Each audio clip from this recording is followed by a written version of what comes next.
दोस्तों, मैं Arif Khan crime exposure news room से।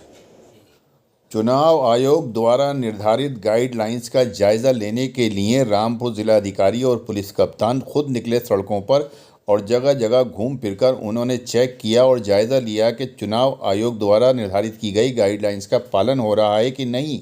साथ ही उन्होंने दिशा निर्देश भी दिए कि समय सीमा समाप्त हो चुकी है और कोई भी व्यक्ति अपनी दुकान या मकान पर झंडा या बैनर्स नहीं लगाएगा। अगर किसी के यहाँ लगा हुआ पाया गया तो उसके खिलाफ कानूनी कार्रवाई की जाएगी और उसको जेल भेजा जाएगा। उन्होंने ये भी कहा कि यदि कोई बुलाए आपको अपनी नुक्कड़ सभाओं में तो जब तक परमिशन प्रशासन द्वारा नहीं मिले तब तक किसी की नुक्कड़ सभा में या जलसे में जाने की ज़रूरत रामपुर नहीं है। जनपद की अगर कोई सभी जाएगा सामान्य जनता, तो उसके खिलाफ सभी कार्रवाई व्यापारी लोग होगी। ध्यान देंगे। सुनिए ये रामपुर जितनी भी पुलिस पुलिस कप्तान फोर्स ने आपको क्या दिख रही है, कहा। डेली आप लोगों के बीच में रहती है और इसका मकसद जो है वो इस जनपद के यहाँ रहने वाले असामाजिक तत्वों के मन में भय का माहौल उत्पन्न करना और जो सम्रांत लोग हैं उनके मन में विश्वास का भाव उत्पन्न करना। जैसा भी आपको बताया, आदर्श आचार संहिता लगी हुई है। किसी के भी घरों पे, दुकान पे यदि कहीं कोई किसी पॉलिटिकल पार्टी का कोई पोस्टर है, बैनर है, होर्डिंग है, उसको खुद से हटा दें। अगर अब कहीं लगा हुआ मिलता तो उसके विरुद्ध फिर मुकदमा लिखा जाएगा। बाद में आप लोग ये नहीं कह पाएंगे कि हमें जो है जानकारी नहीं। तो किसी को भी कोई जबरदस्ती आपके साथ नहीं कर सकता है कि जबरदस्ती आपकी दुकान पे, आपके शटर पे कोई इस प्रकार का कोई पोस्टर चिपका जाए। अगर कोई मिलता है तो आप उसे खुद से हटा दें। जैसा भी आपको बताया, हालांकि गाइडलाइंस जो है वो आज तक की थी कि कोई भी सभा, कोई नुक्कड़ नाटक या फिर कोई रैली किसी प्रकार की आयोजित नहीं होगी। पर अभी की वर्तमान की कोरोना की स्थितियों को देखते हुए ऐसी पूरी उम्मीद है कि चुनाव आयोग जो है वो इन गाइडलाइंस को आगे ही बढ़ा देगा। तो यदि कोई प्रत्याशी या उसका समर्थक आप लोगों से किसी सभा में आने के लिए, किसी बाइक रैली में आने के लिए, पद यात्रा में आने के लिए आप लोगों का आह्वान करता, तो आप लोगों को मेरा ये निर्देश है कि आप लोग समझ जाइएगा कि किसी भी इस प्रकार की रैली में पुलिस जो फोटोग्राफी, वीडियोग्राफी करेगी, फिर मुकदमा लिखेंगे, फिर जेल भेजेंगे। तो अभी जब तक परमिशन नहीं है किसी भी चीज की, कोई आयोजन इस प्रकार का नहीं होगा। आप सभी लोग इस बात के लिए भी जागरूक हैं कि पूरे देश में, प्रदेश में जो है कोरोना महामारी दोबारा से फैल रही है। जो बीमार लोग हैं उनकी संख्या बढ़ रही है।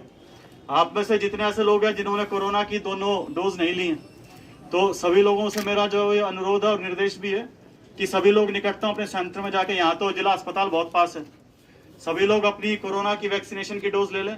और जिसने दोनों ले लिया तो वो तीसरी, जिसके लिए बूस्टर डोज आई हुई है, तो वो अपनी प्रिकॉशन डोज भी, तीसरी डोज भी लगवा ले, जिससे कि ये महामारी हमारे जनपद में ना फैल पाए और हम सब लोग जो सुरक्षित रहें। इसके अलावा अगर कोई भी आदमी आपको डरा रहा है, दबाव डाल रहा है किसी भी माध्यम से कि किसी पर्टिकुलर आदमी के पक्ष में, किसी पार्टी के पक्ष में आप लोग वोट डालें, तो हमारा समस्त रामपुर का पुलिस प्रशासन जो है वो हर समय सतर्क है।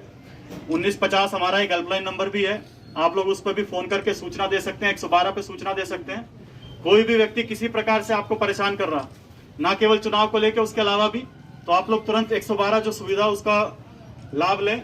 और किसी भी प्रकार से आपके इस जनपद का नाम गलत कारणों से जो है वो प्रदेश में हाईलाइट ना हो, ये आप सभी लोगों की जिम्मेदारी है। तो जितने लोग यहाँ मौजूद हैं, क्या सभी से उम्मीद कर सकते हैं ऐसा होगा? जोर से आवाज आ जाए। बिल्कुल सर। चलिए, आप सभी के सहयोग का बहुत बहुत धन्यवाद। दोस्तों, 8 जनवरी को थाना सिविल लाइन क्षेत्र में समीर राजपूत नामक व्यक्ति की हत्या की गई थी। रामपुर पुलिस ने 2 हत्यारों सहित 3 को गिरफ्तार किया है। हत्या में प्रयुक्त किया गया आला कत्ल तमंचा सहित और 3 नाजायज़ तमंचे और मोटरसाइकिल आदि बरामद की है। मैं आपको दिखा रहा हूँ ये एक ऐसी ख़ास रिपोर्ट जो अभी तक शायद किसी चैनल पर आपने नहीं देखी होगी। रामपुर पुलिस कप्तान ने अपनी बाइट में क्या कहा, मैं सीधा ले चलता हूं आपको रामपुर पुलिस कप्तान के पास।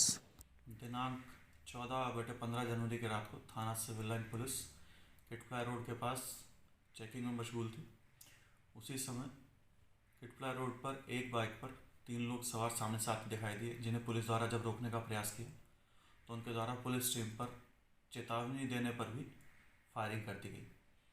पुलिस द्वारा आत्मरक्षार्थ जवाबी फायर किया गया, जिसमें से 3 में से 2 व्यक्तियों के पैर में गोली लगी और एक व्यक्ति जो भागने का प्रयास कर रहा था उसे पुलिस द्वारा पकड़ लिया गया। घायलों को तत्काल उपचार हेतु जिला अस्पताल में भर्ती कराया गया।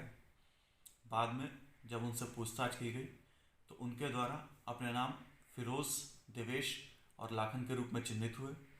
लाखन, जिसे कि दौड़ाकर पकड़ा गया था, जब उससे सख्ती से पूछताछ की गई तो उसके द्वारा बताया गया कि 1 सप्ताह पूर्व पिछले शनिवार जो समीर राजपूत नाम के व्यक्ति की हत्या की गई थी वो हमारे ही द्वारा की गई थी और कारण जानने के संबंध में जब विस्तृत पूछताछ की गई तो उसके द्वारा बताया गया कि लाखन और समीर जो कि मृतक है आपस में दोनों भाई हैं और मृतक मरने से पहले 2.5 साल पहले तक लाखन के यहाँ नौकरी लगवाने का कंसल्टेंसी का काम करता था।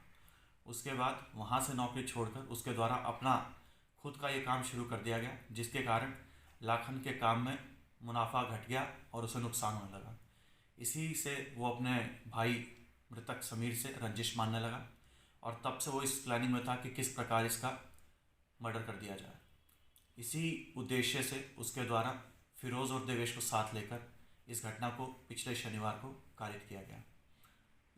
इस घटना से हमारे मृतक की जो घटना हुई थी उसका भी अनावरण हो गया है और शेष विधिक कार्रवाई की जा रही है।